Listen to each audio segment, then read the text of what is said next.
If you've got a 401k, an IRA, or a pension plan, I've got some really bad news for you. The IRS wants you to think that these so-called qualified plans are the best way to save money for retirement. They induce you to max out your plans by giving you tax breaks right now and allowing your money to grow tax-free over the years. Sounds pretty good, right?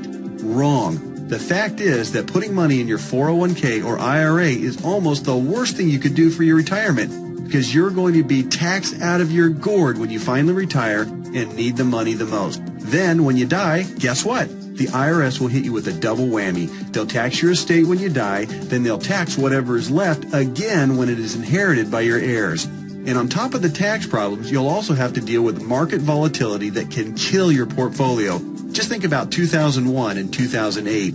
What if there were a way to avoid tax burdens at retirement, avoid portfolio-killing down years in the market, and virtually eliminate any worries you may have about outliving your money during retirement? On this video, I want to show you an IRS-approved class of tax-friendly retirement savings vehicles that beats the pants off your IRA, 401k, or pension plan. They've been around for years, are offered by the oldest, largest, and most financially stable institutions in the world, and allow your money to grow tax-free, just like your current qualified plan, but has zero taxes when the money is dispersed at retirement. Think about that for a minute. Zero taxes on your estate when you die, and zero taxes when the money is transferred to your heirs at death. Listen to that one more time. Zero taxes as your money grows, zero taxes when the money is distributed, and zero on your estate when you die, and zero taxes on the money inherited by your family. Zero. And here's the best part. Unlike your qualified plan, there is no risk that you will lose principal on the investment during a down market. If the market tanks like it did in 2008, your worst case scenario is no gain, but no loss either. What I'm talking about is a retirement savings vehicle that will help make sure you don't outlive your money during retirement. Are you intrigued? Well, you should be. I want to take a few minutes right now to share with you an important message about the best retirement savings vehicle you've never heard of. Let's start by talking about the IRS. They desperately want you to think that an IRA is the best way to grow your money for retirement. You know what? It's not even close.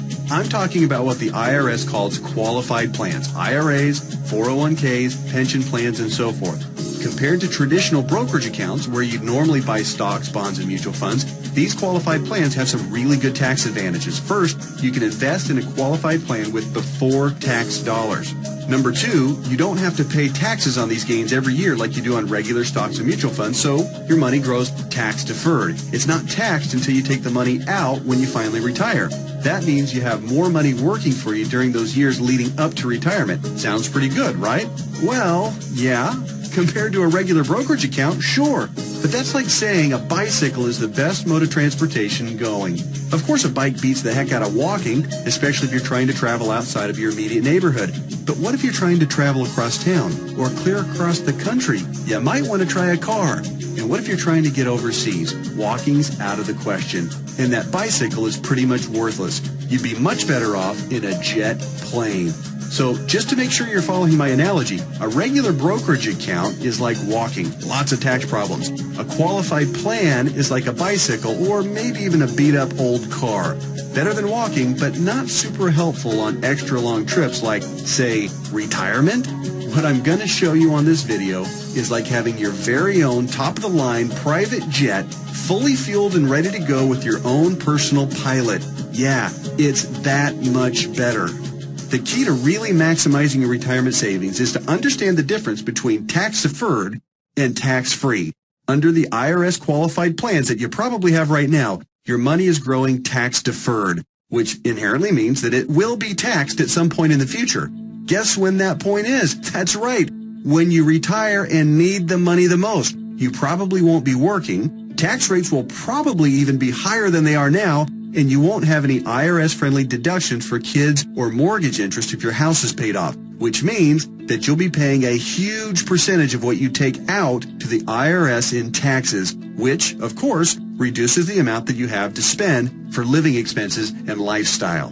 Here's another way to look at it. Uncle Sam is counting on you to pay more than your fair share of taxes when you retire. Think of how brilliant that is. Let's encourage people to contribute money by giving them a tax break now, then let that money grow tax deferred so we can get an even bigger chunk of taxes from them later. Hey, I'm all for paying my fair share of taxes, but I tell you what, giving the IRS a bare minimum of $33,000 for every $100,000 I withdraw from my qualified plan of retirement? Just plain ridiculous. Look, you've paid taxes and you'll continue to pay taxes for your entire working career.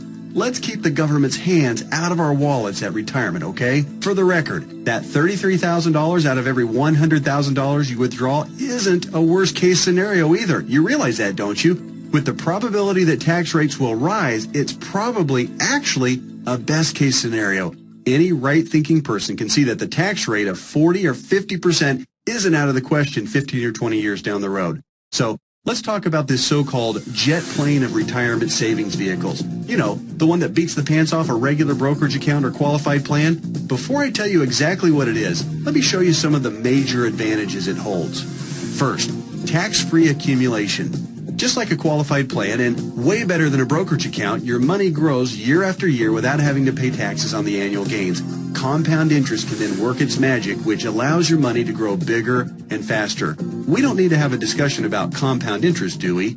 If you're not familiar, just go to Google and type "the greatest miracle of growing money ever known to mankind" and find out about the greatness of compound interest. Second, tax-free distribution. Here's where your current qualified plan starts to look really bad. When you hop on board the jet plane of retirement savings vehicles, your money not only grows tax-free, but you can also actually distribute the money at retirement tax-free. That means that on the same $100,000 distribution I just talked about, you keep all of it, regardless of the then current tax rate. 30% tax rate? You won't care. You'll pay no taxes. 40 or 50% tax rate? Let everyone else worry about that. Your retirement savings can be used tax-free. $100,000 means $100,000 to spend, not $67,000 or less. Which do you prefer? Third, tax-free transfer. With a qualified plan or with a regular brokerage account, your money will likely be taxed twice when you pass away. Once on the amount left in the account when you die, and then again when your heirs receive the leftovers as income. Great for the IRS, horrible for your estate. The jet plane of retirement savings vehicle lands smoothly here, too. Transfer tax laws are, however, fairly complicated, and there's some exceptions and some limitations. So ask the qualified advisor who gave you this video to discuss your situation with you. Fourth, no risk of loss of principal. Remember when the stock market lost over half its value in less than 18 months starting in October 2007? Of course you do, because your portfolio probably lost half its value or more during that same time too. Did you start having nightmares about being 82 years old and still working part-time at Walmart just to keep food on the table? Your qualified plan has no way to protect you from that kind of market volatility and downside losses. Ouch! Not true with the jet plane of retirement savings vehicles. The principal in the account never loses altitude. When structured properly, there's no chance it will lose any principal. Not a dime, not a penny, nothing. If you'd been on board with this in October 2007, your portfolio would probably look a whole lot prettier right now. I'll explain why and how in just a minute. Fifth, dramatically reduce the chance of outliving your money during retirement. Survey after survey show that baby boomers' number one fear about retirement is outliving their money. And hey, you know what? That's a perfectly reasonable fear if you ask me. If you have $1 million saved and you retire at age 65, that's pretty good if you only plan on living until you're, say, 70 or 75, and if you don't have any significant medical issues. But how do you stretch $1 million, or whatever amount you end up having saved by the time you retire, for 15 or 20 or 30 years, especially given the increasing cost of living and the likelihood of needing specialized care if you do end up living into your late 80s or 90s? Not to worry if you ride the jet plane of retirement savings vehicles. When structured and funded properly, it'll keep on paying and paying and paying all through your 70s, 80s, 90s, and even beyond that if you're lucky enough to hit 100. Hey, you're more likely to hit 100 if you're not stressed out over money. Time to get on board. Okay. There are even more advantages, and I'll cover them in just a minute. But first, let me address that question that I know is nagging you in the back of your mind. You're saying to yourself right now, okay, this all sounds great. Everything you've said so far makes a lot of sense, and I'm interested. But hey, pal, what's the catch? We all know that anything that sounds too good to be true probably isn't. Hey, I hear you. Between Enron, Bernie Madoff, and the great stock market meltdowns of the 2000s, a healthy dose of cynicism, skepticism, or both is not only understandable, it's just plain smart.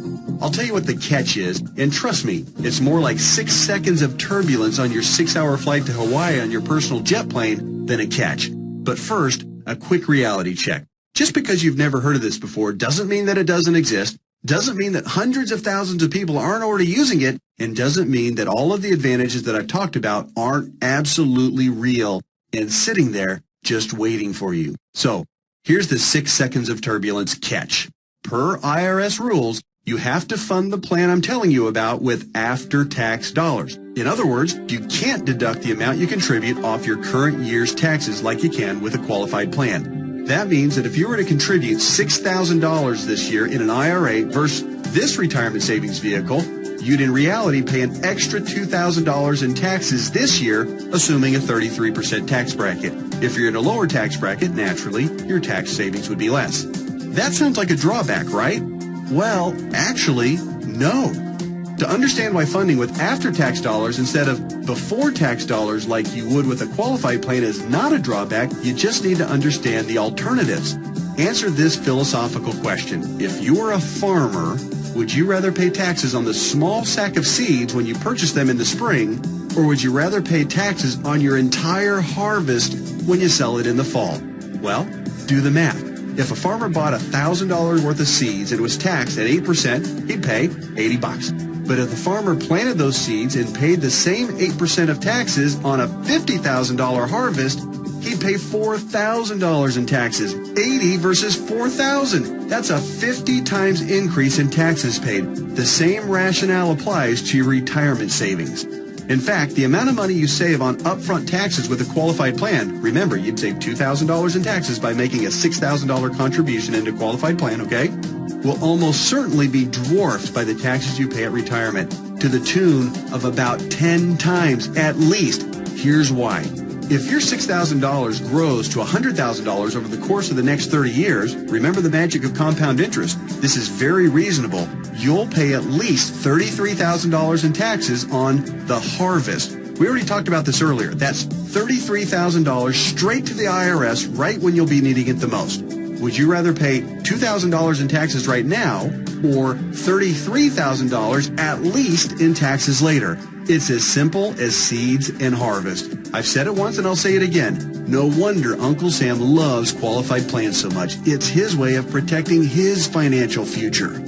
Okay.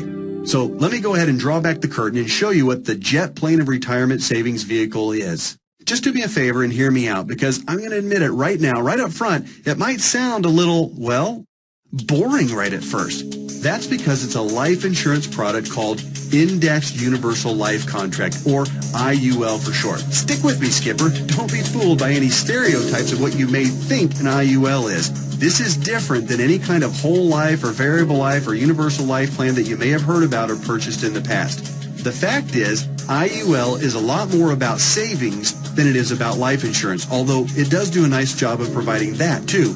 Hopefully the tax advantages and principal protection advantages I've told you about are clear enough and big enough to keep you interested.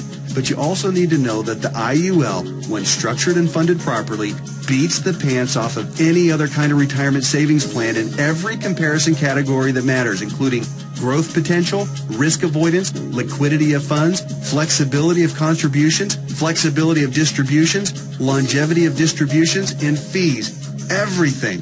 Listen, insurance companies, by law and by track record, are extraordinarily conservative. Yeah, I know that AIG tanked it, and you might be thinking that all insurance companies are going bust. Nothing could be farther from the truth. Life insurance companies that offer IULs, as a rule, have massive cash reserves. One company, as an example, had operating revenues in 2008, the worst year of the recession, of $14 billion. Earnings of $1.3 billion, and cash reserves at the end of the year of $12.8 billion. There's a reason people think of life insurance companies as old, stodgy, conservative curmudgeons, because they are. Their stodgy curmudgeonness is also part of the reason you've never heard of an IUL before. Life insurance companies thrive with things like risk management, actuarial tables, and other boring life insurance stuff. But they don't know jack when it comes to communications. Go online right now and read their brochures. It's like reading hieroglyphics. Boring, painful, obtuse, hard to understand, and that's just the table of contents. But that doesn't mean that this product, Indexed Universal Life, is anything less than magnificent for creating wealth. The IUL, Indexed Universal Life, gets its name because it's indexed to the S&P 500, which simply means that it mirrors the growth of the S&P 500, which, for your information, has returned over 9% per year on average for the last 27 years, even with all the crummy years in the 1980s, right after 9/11, and 2007 and 8. Remember that? But here's the best part, and what makes an IUL so darn attractive as a retirement savings vehicle. The reason IUL accounts, when structured properly, won't lose principal is because the lowest return guaranteed by the contract is 0%. Or in technical speak, they have a floor return of 0%. They can't lose money. If the stock market tanks for the year, your IUL contract doesn't take a big hit. It just stays even right where it is. Stated differently, an IUL locks in the gains during up years, but it doesn't participate in the down years. Take that, IRA. You can't even come close to competing with that. Everyone knows that portfolio losses are killers because you have to double up just to get back to even. You eliminate that risk with the IUL since your floor is 0% annual growth. No loss of principal. Compare that to the devastating 37.2% loss of the S&P 500 in 2008. If you were indexing your IRA against the S&P 500 and therefore did not have the 0% floor like you would with an IUL contract, if you had a $1 million portfolio on January 1st of 2008, you would have ended the year with just $628,000. Ouch! Even with the big bounce back year of 2009, where the S&P returned 23.6%, the $628,000 you had left after getting killed in 2008 would have only grown to about $775,000. Still deep in the hole. Not with an IUL. Now that brings us to the other catch of the IUL. It does offer the peace of mind of the principal protecting 0% floor, but it does also cap the gains on the upside. That means when the market has a huge growth year, your investment will be capped at somewhere in the 12 to 15% range, depending on the carrier and the contract. Don't bail out on me now. Trust me, this is not a big issue. In fact, quite the opposite. We're talking about 6 more seconds of turbulence on your 6-hour smooth plane ride to Hawaii. Here's why. Realize that huge gain years almost always follow what? That's right, huge loss years. 2003, for instance, was great, 26.3% gain in the S&P 500. But it followed 3 consecutive years, 2000, 2001, and 2002, of negative returns, 12.2, 13.4, and 24.1% respectively, negative all 3 years. Let's run those numbers. If you had $1 million in your IRA on January 1st, 2000, it would have fallen to approximately $878,000 at the end of the first year, then continued to fall to just over $760,000 at the end of 2001, and then plummeted to a measly $577,000 at the end of 2002. That same $1 million in a loss-protected IUL would have retained its worth at $1 million at the end of 2000, even though the market was down, remember? Still been worth $1 million at the end of 2001, and guess what? Still worth $1 million after 2002, even though the market got slaughtered. That's 3 consecutive down years and $423,000 in avoided losses. Wow. Then, in 2003, let's say that you were with an IUL carrier that had a 13% cap. Remember the big downside catch? It has a cap. Your $1 million would have grown to $1.13 million. It grew. Meanwhile, the qualified plan portfolio that tanked from $1 million down to just $577,000, remember that one? It would have gotten the full benefit of the 26.3% market gain, not a 13% cap like our IUL contract. Yay, but let me ask you this. Would you rather add 13% to $1 million or 26% to $577,000? 26% added to $577,000 only brings the account up to about $728,000. Again, compared to $1.13 million. This is a no-brainer. At the end of the 4-year cycle, you would have been ahead by over $400,000 with an IUL. This is real money in a worst-case scenario. The only way a qualified plan could possibly do better is if the S&P were to go up unfettered by over 15% per year for 5 or 10 consecutive years with 0 negative years. Do you really think that's going to happen? And even in the 1 in a million chance that it did, get ready to pay the tax man when you retire. I know these numbers can start to be a bit mind-numbing, but they're so critical for you to understand so you can see how to avoid getting crushed financially when you retire. don't be afraid to rewind the video and watch that last section or the entire video again. I want to continue with the examples just a little bit further. We stopped our examples at the end of 2003. Remember, the IUL account that started with $1 million had weathered the storm and grown to $1.13 million. The IRA account hadn't done so well and had managed to eke back to $728,000, but only after a really strong 2003. Now, let's look at what happened in 2004, 5, 6, and 7. The S&P gained, in this order, 7.2, 1.2, 12.8, and 1.2% in those 4 years. Your IUL account, since it's indexed to the S&P 500, and since all of the gains were between the 0% floor, remember that, and the 13% cap, your IUL would have taken all of those same gains, 7.2, 1.2, 12.8, and 1.2%. That would take your $1.13 million account right to around $1.4 million by the end of 2007. Pretty good, right? Then, when the S&P got shellacked to the tune of 37% loss in 2008, since the lowest return your IUL account can get is 0%, guess what? The IUL account would have held steady at $1.4 million. No loss. Nice, isn't it?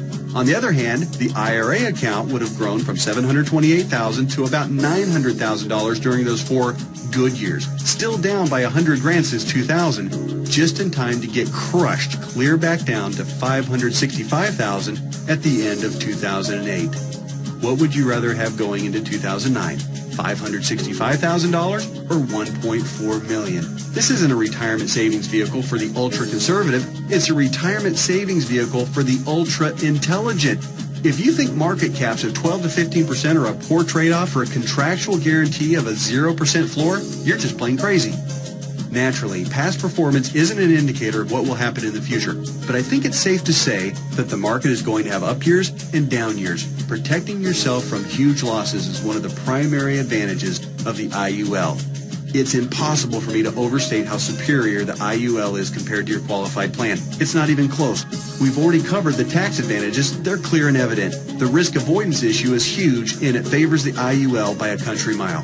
But also remember, indexed universal life is also, life insurance. Here's what that means. If you die the day after you fund an IUL policy or any time thereafter, your heirs will receive a death benefit tax-free. The amount of the benefit depends on the size and structure of your policy, but think about your qualified plan and brokerage accounts for just a minute. How much do they pay in death benefits if you were to die early? Oh yeah, none, because they're not insurance. Are you starting to see what I mean by the best retirement vehicle you've never heard of? Hey, that reminds me. Let's talk a little bit more about why you've probably never heard of an IUL before. I already told you that one of the main reasons was that stodgy old insurance companies have horrific communication skills. But there's actually a bigger reason, which is financial advisors almost never talk about IUL. Why is that? Simple math. Only licensed insurance agents can legally sell you an IUL, and most licensed money managers and brokers are not licensed to sell insurance. In other words, the guy who sells you your IRA can't, by law, sell you an indexed universal life policy. And if he can't sell it, he can't make any money on it. End of story.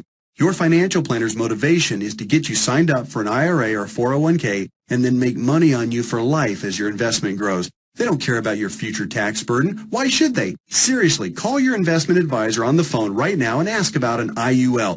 Chances are 99% he or she has never even heard of it. And if they have zero working knowledge of how or why it works. How would they know? They don't know insurance products. They like to think they have a corner on the market of helping people save enough money to retire, but they don't.